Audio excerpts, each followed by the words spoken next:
Hello friend, welcome back to my channel. आज मैं लेके आया हूँ आप लोगों के लिए प्रकाश का परावर्तन। आप लोग पढ़ रहे हैं क्लास 10th का फिजिक्स, ठीक है ना। तो इसका पार्ट 1 हो चुका है। पार्ट 1 में मैंने क्या क्या सिखाया है आपको। पार्ट 1 में मैंने आपको सिखाया है प्रकाश, पहला नंबर, और दूसरा नंबर मैंने सिखाया है आपको प्रकाश के गुण, ठीक है ना। इतनी चीज़ें मैंने पढ़ाई आपको। प्रकाश के मैंने आपको कई गुण बताए हैं ना। प्रकाश सीधी रेखा में चलता है, प्रकाश में परावर्तन होता है, प्रकाश में अपवर्तन होता है, प्रकाश की चाल 3 × 10⁸ मीटर प्रति सेकंड होता है। और मैंने एक चीज़ बताना था वहाँ पे, प्रकाश की तरंग दैर्घ्य, प्रकाश की जो तरंग दैर्घ्य है ये 3900 एंगस्ट्राम से 7800 एंगस्ट्राम होती है। नोट डाउन कर लीजिएगा, इम्पॉर्टेंट है, ठीक है ना। चलिए आज हमको पढ़ना है प्रकाश का परावर्तन, ठीक। अगर पसंद आ रहा हो आपको तो आप लोग वीडियो को लाइक कर दीजिए, ठीक है ना। चलिए समझते हैं इसके बारे में। पहले तो इसकी परिभाषा हो जाए, ठीक है ना। परिभाषा इसकी ये है, जब प्रकाश किसी चमकदार तल पे आपतित होता है तो उसका अधिकांश भाग उसी माध्यम में वापस लौट आता है। इस घटना को प्रकाश का परावर्तन कहते हैं। ये है परावर्तन की परिभाषा, ठीक है ना। अब देखिएगा, कल मैंने एक बॉल का एग्जाम्पल बताया था इसके पहले वाली वीडियो में। आप एक बॉल लीजिए, कहीं पे फेंकिए और टकरा के आपके पास आएगी, दीवार पे फेंका आपने। सेम इसी प्रकार हमारा प्रकाश किसी चिकने तल पे आपतित होता, आपतित होने का मतलब गिरता है, आपतित होता है तो टकराने के बाद उसी माध्यम में दोबारा लौट आता है। इस घटना को प्रकाश का परावर्तन कहते हैं।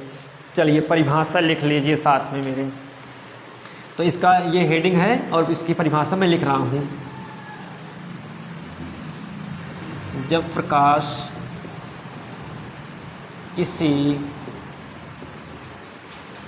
चिकने तल पर, अब कहीं पे चमकदार लिखा होगा तो उसका भी मतलब वही है। जब प्रकाश किसी चिकने तल पर आपतित होता है, आपतित होने का मतलब गिरता है, आपतित होता है तो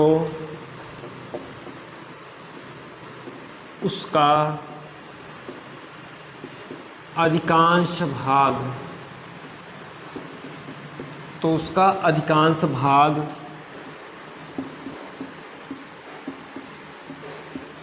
उसी माध्यम में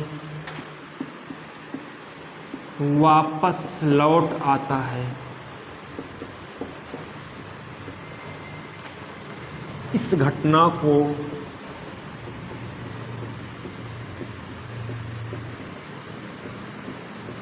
प्रकाश का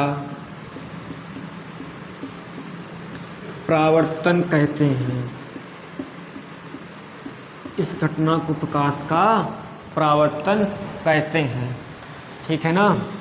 अब परावर्तन आया है, चलिए समझिएगा। एग्जाम्पल के लिए मैंने मान लिया, उल्टा बन गया रहा, मैंने मान लिया ये एक चिकना या चमकदार तल है, ठीक है ना। और मैंने इसके ऊपर प्रकाश की एक किरण गिराई। ये देखो, ये यहाँ से जा रही है ऐसे, ठीक। प्रकाश की किरण यहाँ से यहाँ पहुँची, यहाँ से टकराई, टकराने के बाद देखो ये उसी माध्यम में वापस लौट आई, ठीक है ना। यहाँ पे क्या हुआ, ये किरण गई, यहाँ आपतित हुई। जहाँ पे आपतित होती है उसे कहते हैं आपतन बिंदु। ये है आपका आपतन बिंदु, ठीक है ना। ये कौन सी किरण है, आपतित किरण है, क्योंकि ये जाने वाली किरण है तो इसका नाम है आपतित किरण, ठीक है। और यहाँ पे टकराई, टकराने के बाद ये लौट आई तो इसका नाम है परावर्तित किरण, परावर्तित किरण। समझ गए रहे हो। अब आपतन बिंदु पे ये 90 डिग्री सीधा सीधा खींचा गया एक बिंदु, एक लाइन होती है, इसको हम लोगों ने नाम दिया है अभिलंब। लंबवत खींचा गया है, दोनों का पृथककारी तल है, इसका नाम है अभिलंब। क्लियर है आपको। कोई दिक्कत तो नहीं है ना। मैं कह रहा हूँ आपको, अगर एग्जाम में प्रकाश का परावर्तन पूछा जाएगा तो परिभाषा ही खाली मत लिखना, परिभाषा के साथ ये आपको चित्र भी बनाना है। ये आपका एक चिकना तल है, ये आपका चिकना तल है। ये आपतित किरण गई यहाँ पे क्या हुआ, परावर्तन हुआ, यहाँ पे क्या हो रहा, परावर्तन हुआ, टकरा के ये लौट आई, इसका नाम हो गया परावर्तित। परावर्तन के बाद आई तो नाम हो गया परावर्तित, और यह है आपतित। और जिस बिंदु पे टकराई है ना, आपतित हुई है जहाँ पे, उसे कहेंगे आपतन बिंदु, और यहाँ पे एक अभिलंब खींचा गया है। अब आप देखिएगा यहाँ पे एक कोण ये बन रहा है, एक कोण ये बन रहा है। ये कोण किनके किनके बीच बन रहा, आपतित किरण और अभिलंब के बीच में। तो आपतित किरण और अभिलंब के बीच जो कोण बनता है ना, उसे कोण को बोलते हैं आपतन कोण, इसे बोलते हैं आपतन कोण। इसको दिखाते हैं हम लोग एंगल आई से, ठीक है ना। और दूसरा देखिएगा, अभिलंब और परावर्तित, अभिलंब और परावर्तित किरण के बीच जो कोण बनता है उसे कहते हैं परावर्तन कोण, परावर्तन कोण। इसको हम लोग दिखाते हैं एंगल आर से, ठीक। ये चीज़ आपको पता होनी चाहिए। एग्जाम में अगर आया प्रकाश का परावर्तन, तो परावर्तन की परिभाषा के साथ साथ आपको ये फिगर भी बनाना है, और उसके साथ में ही परावर्तन के गुण बहुत इम्पोर्टेंट है। परावर्तन के गुण, परावर्तन के गुण, ठीक है। तो हैं इसके दो गुण हैं ना, एक पहला और दूसरा, ठीक है, बहुत इम्पोर्टेंट हैं। पहला क्या है, आपतित किरण, ठीक, परावर्तित किरण, ठीक है, तथा आपतन बिंदु पे खींचा गया अभिलंब, तीनों एक तल में होते हैं। देख रहे हैं ना, आपतित किरण, परावर्तित किरण और आपतन बिंदु पे खींचा गया अभिलंब, तीनों एक तल में होते हैं, पहला नियम। दूसरा, आपतन कोण आई सदैव परावर्तन कोण के बराबर होता है। यहाँ पे देख रहे हैं ना, अभिलंब है, दोनों का पृथककारी तल है, जितना कोण ये उतना कोण ये, ठीक है ना। ये चीज़ पहला, इसको लिखेंगे हम लोग आपतित किरण, पहले लिख लिया हमने आपतित किरण, कामा लगा के, फिर देखिए जगह नहीं, आप आगे लिखेगा, मैं यहाँ लिख रहा हूँ परावर्तित किरण, आपतित किरण, परावर्तित किरण, तथा ये आपतन बिंदु पे खींचा गया अभिलंब, आपतन बिंदु पर खींचा गया अभिलंब, खींचा गया अभिलंब, तीनों एक तल में होते हैं, तीनों एक तल में होते हैं, पहला हो गया। दूसरा, आपतन कोण आई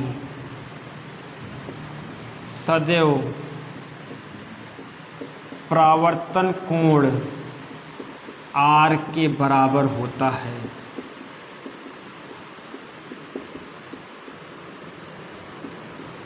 ठीक, यहाँ ये भी दिखा सकते हैं, एंगल आई बराबर एंगल आर।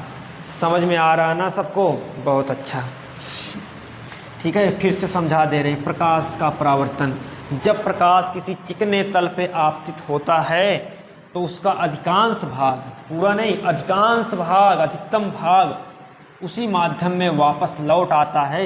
इस घटना को प्रकाश का परावर्तन कहते हैं। फिर आता परावर्तन के गुण, आपतित किरण, परावर्तित किरण तथा आपतन बिंदु पे खींचा गया अभिलंब, तीनों एक तल में होते हैं। आपतन कोण है पूरा, आपतन कोण एंगल आई सदैव परावर्तन कोण एंगल आर के बराबर होता है, यानी कि ये वाला कोण इस कोण के बराबर है। एग्जाम में अगर आपको परावर्तन का नियम, ठीक है, ये परावर्तन के नियम भी लिखा रहता है यहाँ पे, ठीक है, परावर्तन के नियम।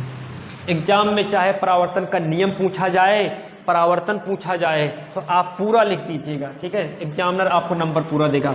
परावर्तन अगर पूछेगा, पहले परावर्तन लिखेगा, फिर परावर्तन के नियम लिखेगा, उसके बाद ये आप फिगर बना दीजिएगा, बहुत इंपॉर्टेंट है, फिगर बना दीजिएगा। ठीक है ना। तो आज के लिए बस यही।